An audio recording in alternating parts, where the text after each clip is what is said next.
the most gracious and the most merciful. Honorable Chief Guest, respected teachers, and my dear fellows, Assalamu alaikum.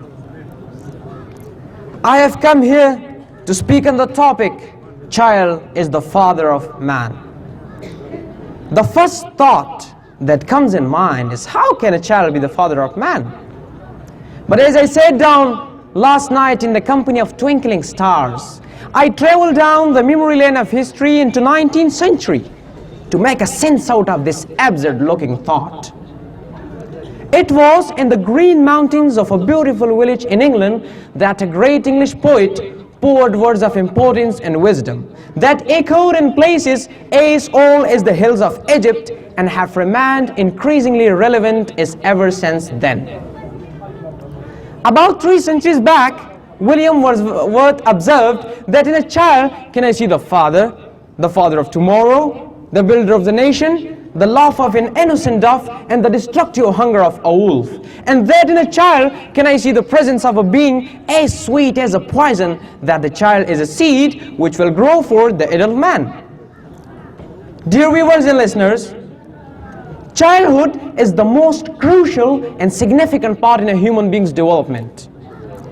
The ancient tradition of wisdom that grew up in the hands of the great philosophers used to believe that it is the period of 7 years to 10 years of a person's life that shapes the life of a man. This period becomes his most absorbing year of growth. That is why it is said that if you want to find out the character of the nation, find out how it treats its budding engine of future life. In simple words, how it treats its children. Understandably then, if the right seed are sown in these 7 years, and if the right set of values and behavior is propagated, for sure the harvest would yield great human beings who would believe in love, in kindness, in mercy, in peace and prosperity, than hatred and mercilessness and anarchy and violence. The relevant line of thought that should become the subject of my discussion here is, today's children will be the fathers of tomorrow's men. What we inculcate in our children's mind today will be passed on to the future generation. Many youngsters blessing our land today will be the presidents, inventors, scientists, philosophers, and they will rule the world. But some of them can also go into a disarray. They could walk the hard terrain of hatred and violence and become a source of disturbance and destruction. Your Honor, Abraham Lincoln was concerned regarding his child's course of life. He sent his child with a letter in his hands to a teacher with a concerning set of directions. Dear teacher, teach him to have sublime faith in himself, because then he will have faith in humankind. Teach him to be kind and loving. Teach him to work hard for a better and responsible life. Teach him that he has a responsibility to the society to work for its betterment. Whatever a child learns in his early childhood, his attitude, temperament, I'll go with him until his last breath, until his death.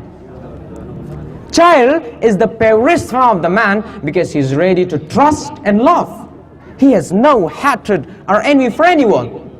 He learns whatever he has taught at home, school, or in society. Parents teach the children to have faith in humankind, but to fulfill this requirement, he has to have faith in himself.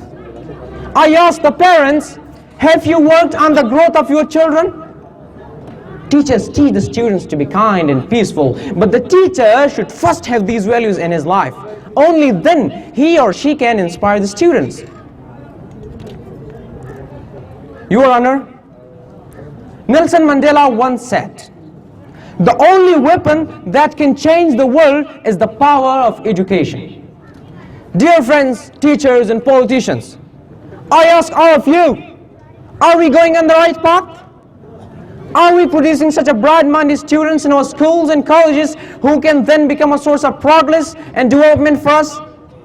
Isn't it time to look deep into ourselves and ask and find out, are we teaching the children the right kind of values? If we are, then why is my country in the grip of hatred and violence and extremism? Some among us have this degenerating tendency to blame others for our wrongs. But I say to you, it's a huge mistake.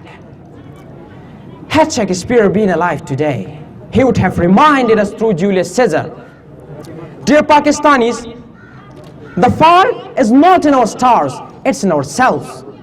It is we who are responsible for the problems we are in, not our fate or other force. Allama Muhammad Iqbal, with his sad heart, reminded us in deep pain.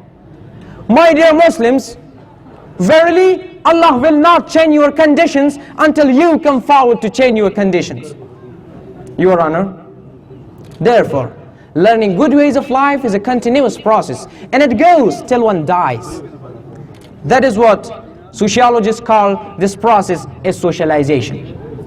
By nature, a child has the ability to learn new things, and he is more inclined in adventures.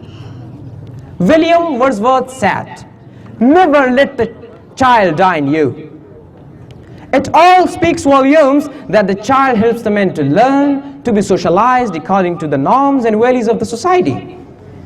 Hence, in view of the above argument, we can rightly say that child is the father of man. Thank you very much.